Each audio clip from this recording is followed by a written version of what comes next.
Një grup donatorësh nga fshati Tuhin i Kërçovës sot kanë vizituar lagjen e Trimave në Kumanov duke u solidarizuar me banorët e kësaj lagje pas përleshjeve të armatosura të 9 dhe 10 majit. Me këtë rast ata në shtabin e emergjesës sollën një ndihmë financiare për banorët e lagjes. Sot e patëm një grup donatorë që erdhën nga fshati Tuhin i Kërçovës. Ata sollën një shumë të hollash për banorët e prekur nga aksioni policor i 9 dhe 10 majit, si ndihmë humanitare për këta banorë.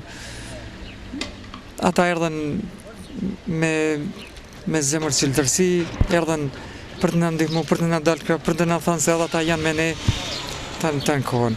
Ne ju falenderojmë shumë për ndihmën, për sakrificën që kanë bërë, për kohën që kanë dhënë, për dhimbjet edhe shqetësimet që i kanë dhënë me ne. Edhe një herë ju falenderit për gjithë ato që i keni bërë për neve dhe për popullin e kësaj lagje.